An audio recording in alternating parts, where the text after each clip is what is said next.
have a little bit of influence on TikTok, I'm one of the first persons that come to mind when you want to promote your song in Nigeria. How much exactly does an artist have to pay to promote a song? Minimum of around 300k for one. And you said you get 10 in a week. So basically that's like 3 million every single week. No. How's it going, guys? It's Fisal here, and in this video we'll be chatting with Rodney. He's a content creator based out of Nigeria, and we talk about how he started, his journey as a TikTok creator, and some insightful things for people who are looking to start out. Here's his story from inception, basically from 0 to 4.8 million followers on TikTok alone. Welcome to another episode in the Leaderboard series. I hope this video inspires you, and without further ado, let's get to it. This episode of the Leaderboard is brought to you by Cashlink. Find out more about them later in the video. How did everything start? Like, how did you start off making these videos that you're making? Yeah, it's a result of boredom. Yeah, during COVID-19 lockdown and everything, everybody's at home. We don't know what else to do. Although I was doing another content that was different from this, what I'm doing now. I think I used to do dance videos, so when I was at home I'll just be dancing in my living room and be posting it. And with my small followers, I just consider them as like my small circle of friends and stuff like that. So that was what I was pursuing. I thought like maybe later on I'll blow up with dancing and everybody will be like, yeah, Rodney the dancer. But apparently TikTok had other plans. I was just walking out and then I saw someone just looked at me and was like, aren't you that guy on TikTok? I'm like, hey, I don't blow shit. I think I was like 10k followers around that time. I'm like, wow, this is crazy. I think I'll continue to do that. And look at me today. Nice. Did you ever face any like challenges or opposition, maybe from your friends or your parents? You know, was there any situation where you felt like, or where they felt like, is this what you want to be doing forever? Like, is this really a job, or is this like a thing that you should be doing? Did you ever feel that? Normal now, typical Nigerian parents. You'd be like, this is what you're doing. You're shooting video instead of reading your book. Me, basically, I didn't even see it as something that I'll take as a career. I was just doing it for the fun of it. And I don't even know I had it in me to like create the videos I was seeing myself create. So like when I watch them, I'm basically entertaining myself, and it make me to like do more and like try to find ways to improve on what I'm doing. So I think what you said something there that I find very interesting. Like, you are entertained by your own videos. So basically you're making the kind of videos that you yourself would love to watch. Yeah. And I think that's a very key thing for every content creator. How do you balance being a student and this responsibility of having a large audience online? It's becoming hard. Let me just say it that way, because beginning of last year, I wasn't really popular. I had like followers, but like I think 100k followers. Having that amount of followers on TikTok, you are known, but you're not popular.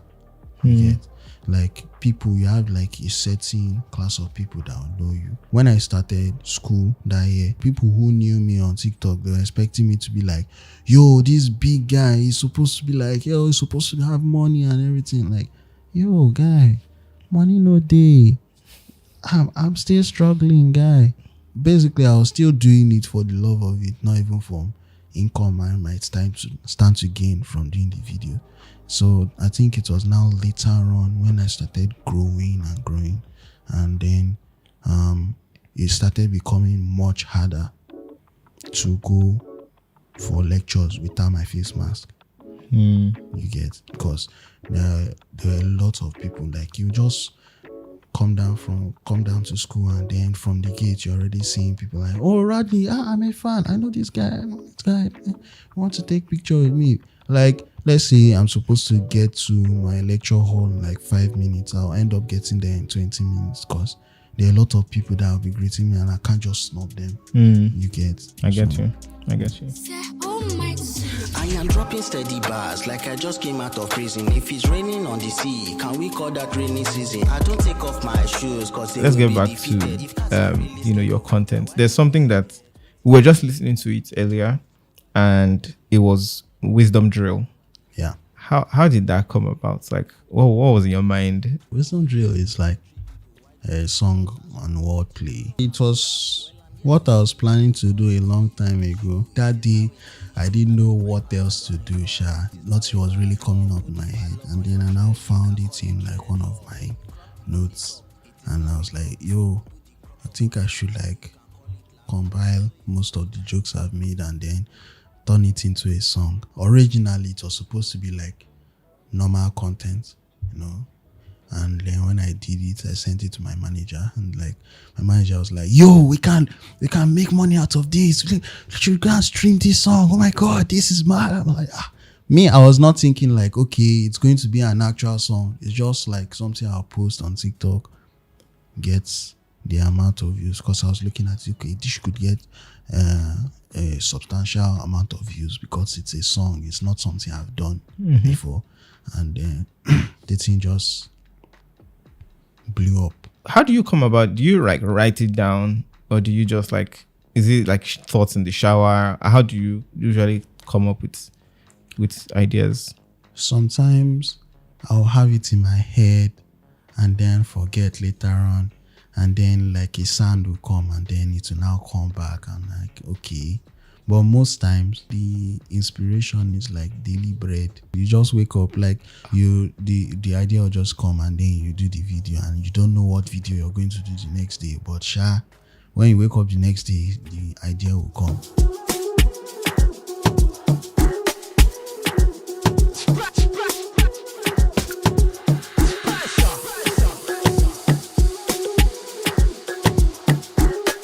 In terms of monetization, how do people make money on TikTok? Okay. And how do you make money on TikTok? All right, so I want to thank the sponsor of this leaderboard episode, which is Cashlink. They are Africa's first decentralized payment network. And Cashlink says you can earn up to 400,000 Naira monthly by being a merchant. And this requires a number of transactions in a month. With the fees, you can make up to that amount. But wait, how is this possible? And what even is Cashlink? So Cashlink is a peer-to-peer or P2P payment platform that provides an easy cash in and out service for users, and it's now available on Binance. In their first year, they've already done over 1.7 million transactions. Their most successful feature is their algorithm that matches merchants to users with their escrow system for secure transactions. All right, let's do a quick test. With Cashlink, you can deposit and withdraw any of these currencies via bank transfer or e-wallets. For instance, for Naira or NGN, once I sign up with my bank and my phone number and I try to deposit 20,000 Naira, I'm immediately matched with other merchants with the same bank as mine, so there are no transfer charges. I noticed that the top merchant here has done over 4,500 orders. If it's an average of 175 Naira per transaction, that means they've made over 780,000 Naira, which is not bad. Anyway, once I send a request and I make a transfer to the merchant, they send me NGN to my Binance wallet, minus the charges. I then try to withdraw, but this time I use the e-wallet option. And as you can see here, these are the following e-wallet options that they have. I used Pocket or Abeg, and once it was done, I got a notification with the credit minus the charges. Do check out the link in the description below to sign up with Cashlink as a merchant or use it for your easy deposits and withdrawals. Also, make sure you check out the terms and conditions, very important. All right, let's get back to the interview. Yeah, and people make money on TikTok through live donations. Okay. Does that work in Nigeria? It works, but like I've not really explored it. And now TikTok has been able to develop a new feature where you can send gifts in a video. So like I've also been able to get gifts from the video. But I think my main source of income from TikTok is through the promotions. TikTok is a place where music is what moves it. It's music that makes TikTok what it is. Most of the time, artists want to promote their songs on TikTok. Now, considering the fact that I have a little bit of influence on TikTok, I'm one of the first persons that come to mind when you want to promote your song in Nigeria. You get Nigerian, because of the Nigerian audience on TikTok. So that is my main source of income. I've not really started delving into the gift part. So you've never done like brand partnerships? Yeah, I have. You know, brands brands is like huge. Brand promotion is huge. But it doesn't come often. It doesn't come often. Okay. TikTok is like constant use of sounds. You get, so you are going to get sounds every day. New sounds are coming every day. So like the music promotion that is more often than brand promotion. Brand deals come, but they are not like in a week now. I could have like 7 songs or 10 songs to promote. Whoa. For TikTok. But like brand deals is like, okay, one this month, like 1 this week, 2 this week, stuff like that. It's not that reoccurrent as song promotion. Sometimes the artist might want you to promote a song like 5 times or stuff like that. So how much exactly does an artist have to pay to promote a song? Maybe it varies from creator to creator. So, okay, for you now, are you open to talking about it? Like if an artist wants to promote one song on your TikTok, how much would they have to? Yeah. Well, minimum of around 300k for one video on TikTok. For one video. And you said you get 10 in a week. Yeah, on a good deal. On a good day. So like 7 to 10. Yeah. So basically that's like 3 million naira every single week. It's not like that. Okay. You know, like there are other like expenses that we have to cover and definitely. Like that, so it's not always that way. Chiama no dey disappoint. You know why? Chiama no be Amaka. Chiama no be Amaka. Chiama no be Amaka. Chiama no be Amaka. Chiama no be Amaka. You know, we talked about it earlier, how like your family was like, this thing. Yeah. They were questioning maybe. Now, do they see the value there, and like how do they feel now that you are that things are the way they are now? They are very, very proud, to say the least.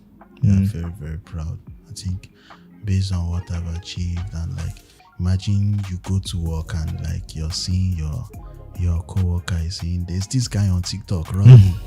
My children, they are always watching him. They are a fan of him, all the stuff like that.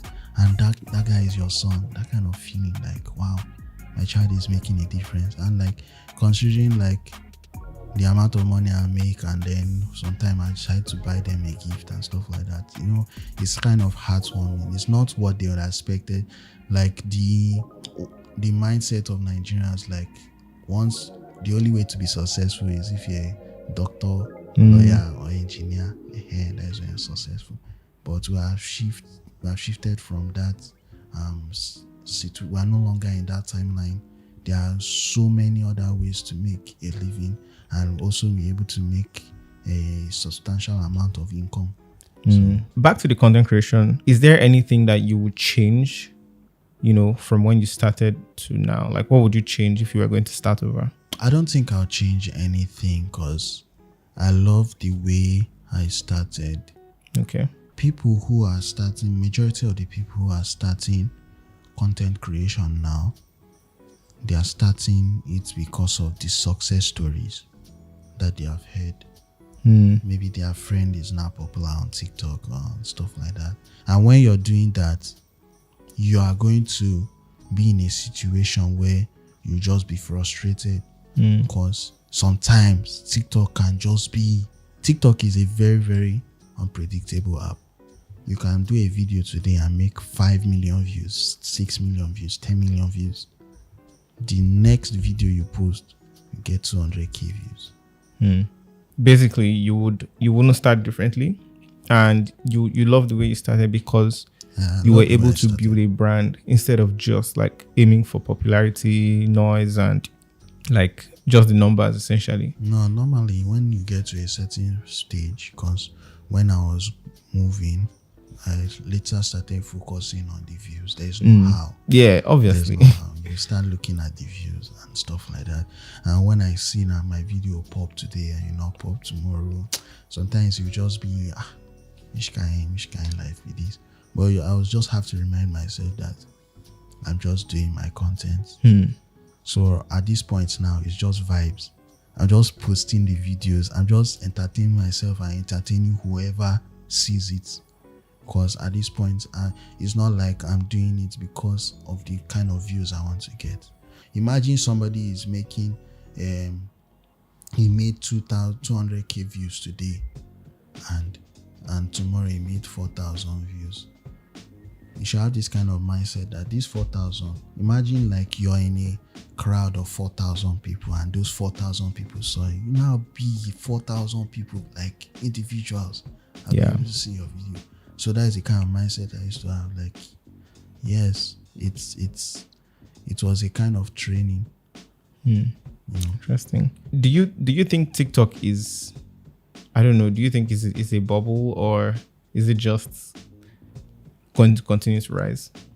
Now TikTok is becoming really, really huge. Now, It will become bigger. it's going to be way bigger than it is now. It's going to be way, way bigger because there are always new improvements, new updates, they are not just the way they are.